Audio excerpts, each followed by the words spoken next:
All right, we're finally going to talk about it. Type R versus a Supra and why you should pick one over the other. Let's go.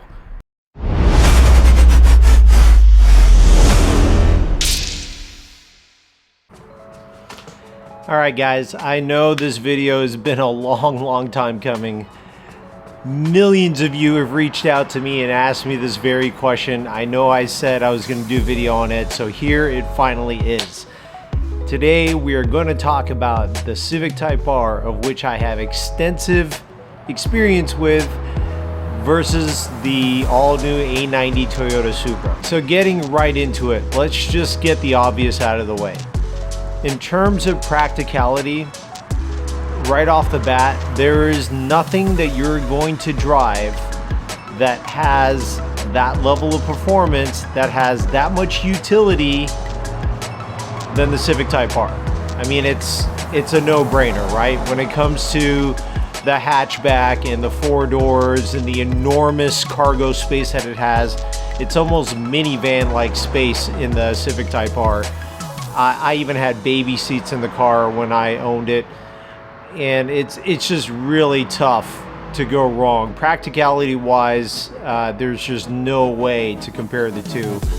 Hands down, the Civic Type R absolutely has it. So that's from a practicality standpoint. Let's talk now about performance. When talking about performance, at least from my perspective, what I'm talking about is performance on a racetrack. I've now at this point had the opportunity to track both cars fairly extensively on a racetrack. Certainly more experience in the Type R, but I got a decent amount of experience under my belt in the Supra now as well. What I'll tell you is, out of the box, OEM for OEM, the Civic Type R is absolutely a more capable track car than the Toyota Supra. That might come as a bit of a surprise to you guys, but understand the differences in philosophy here. When Honda designed the Type R, actually when they designed any Type R, Integra Type R or previous Civic Type Rs in the past, the idea is to build a track-capable weapon right out of the box. And that's exactly what they did with the Civic. Everything on the car is adjustable suspension-wise. That's really a telltale sign that an OEM manufacturer wants you to be able to make those adjustments in the suspension so you can get the most out of that car right out of the box at any racetrack. For example, the Civic Type R comes with adjustable camber front and rear and toe adjustment as well. Not height adjustment, but the suspension dampening is also adjustable. So you can tell how serious the manufacturer was when they designed that car. The Supra, on the other hand, right from the get-go, Toyota said that they are building that car for the aftermarket. And when you really dig into it, that's actually very true. Only the front camber is adjustable on the Toyota Supra, nothing else. No toe, no rear camber, nothing else is adjustable, and it's only a very small adjustability range in the front that you have. So the only way to really get the suspension dialed in, even with all the other factory components, is to add adjustable arms and, adjustable toe arms and adjustable camber plates and so on and so forth, which the aftermarket of course took care of. So just to reiterate, again, out of the box, OEM for OEM, the Civic Type R is absolutely more capable. Lap time wise is actually better in most people's hands than the Civic Type R out of the box than the Toyota Supra, which is really interesting when you think about it, because the Toyota Supra from the factory is absolutely putting out more horsepower than the Civic Type R. So some of that lack of performance out of the box gets masked by its larger power band, if you will. Now here's where it gets interesting, because most of you viewers, myself included, we mod our cars. So if the intention is to mod your car, once you get to about $10,000 worth of performance mods on the vehicle, I'm not talking about, stick-on carbon fiber trim panels and outside winglet carbon fiber stick-on trim panels. I'm not talking about that stuff. I'm talking about performance-related mods. suspension, coilovers, aero, wheels, tires, that sort of thing. So once you spend about $10,000 or more on either platform, the Supra then catches up performance-wise and surpasses the Civic Type R. Again, referring to lap times and my own personal experience, I've seen at least a 2-second better time in the Supra once I had it modded to a somewhat similar level as I did the Civic Type R. Your mileage may vary, and I do suspect my times will continue to drop on the Supra as I gain more experience with it. It is a different platform being rear-wheel drive, so there is a little bit more of a learning curve when it comes to getting the most out of the Supra on track. A lot of you have reached out to me and asked me, was I happy with the move selling the Civic Type R to get the Supra? And I've answered virtually the same to all of you. I love both cars for different reasons. As I mentioned earlier in this video, if this is the only car that you have, and if it's the only car that I had, then it's really difficult to do better than the Civic Type R. If I didn't have the option of having other cars to drive, then I probably would still be driving that Civic Type R right now. But I'm in a position where I've experienced the Type R, I've done all the things I wanted to do with that car, I found the limits of that vehicle, I pushed it as far as I'm willing to go on that platform, and it was just time to move on. So I couldn't be happier with my decision to get the Supra and start modding and tracking the Supra, but that doesn't mean necessarily that the Supra is a better car for the same reasons. It's a great car, and I absolutely love the Supra. It sounds amazing, it's very comfortable to drive. You're talking about German level interior quality components, so the quality of materials and the fit and finish are top notch, which you definitely learn to appreciate as you're driving that car from day to day. And without having to get an aftermarket exhaust, that inline 6 turbo sounds amazing right out of the box. All right, so once you get to modding your car, whether it be the Civic Type R or the Supra, some of the common issues that you're gonna run into with the Civic Type R is overheating. Now, if you are staying pretty much on the road and you're only doing canyon runs, this does not apply to you. This will only apply to you if you're doing power mods to the Civic Type R and you're tracking your car on a high-speed,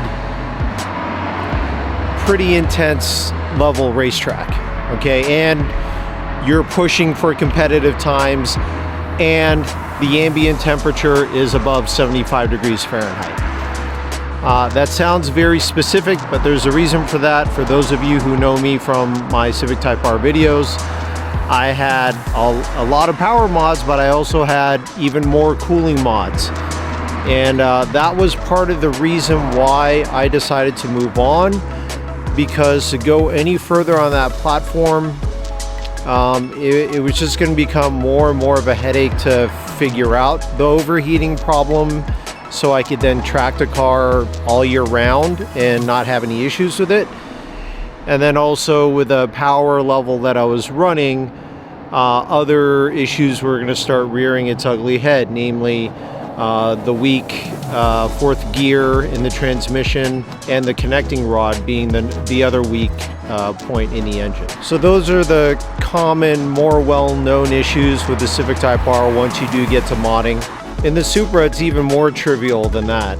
If you have a 2020 Supra, really you're not going to have much of any issues that I've heard of, other than just putting the right mods and getting it dialed in correctly.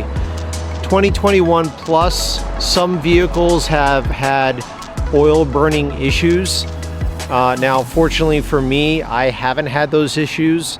The closest I've had to having oil burning issues in the Supra was after a track day. I would burn through 1 quart of oil during the track day, and after the track day I'd have to add 1 quart back in, which is fine because by and large I expected that anyways. But after switching to a 5W40 AMSOIL Euro blend, even after track days, I had no more burning, oil burning issues. So super happy with that. After that, it just becomes solving little things with heat soak here and there, couple of heat exchangers, extra radiator, you're fine. You're good to go on the Supra. You can pound on that car in any type of weather, lap after lap after lap. All right, so in conclusion, I would tell you, the viewer, that,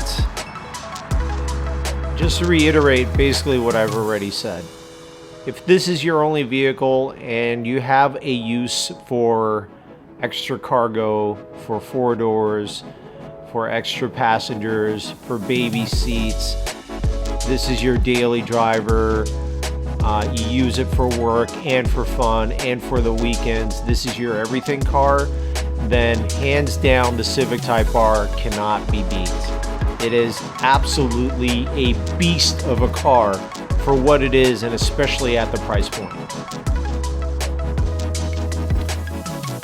Now, having said that, if you're looking to graduate from the Civic Type R and you have the flexibility to drive more than one vehicle, and you want an amazing two-wheel drive, rear-wheel drive platform that sounds amazing, that looks amazing, with an incredible aftermarket support, it's really tough to go wrong with the Toyota Supra. What I will tell you is upgrading from a Civic Type R to a Toyota Supra only really makes sense if you're going to go with a 3.0 inline 6 turbo. In my opinion, it doesn't make sense if you're only going to go from the Civic Type R to the 2-liter turbo Supra. If you're going to go from a 2-liter platform to another 2-liter platform, I would say skip the Supra altogether and try out the new BRZ or the GR86. That's another fun 2-door, less practical than the Civic Type R, but still more practical than a Supra. Definitely a very comfortable price point with a massive aftermarket support. So that's it for today's video, guys. I really hope this was informative to you and this information helped you out. I finally answered the question for you guys. For the many of you who have asked me so many times, thank you for your patience. We have some awesome videos, more track videos in the Supra coming up later this year. I always have more and more goodies coming from the Supra all the time that we're installing as they come in. So I'll show you those as we progress. But that's it for today. Thanks for watching. Until next time, stay hungry, stay fast, stay tuned. I'm Michael Baxi and I'm out. Okay, I've been working like 3 jobs. Probably why I never see ya. Probably why I never have time for the fake friends I won't be ya. Oh God, I've been running now. Up early when the sun is out. Not setting out my own soul, but those real ones, they coming out. Oh look who's reaching out. Old friends wanna feature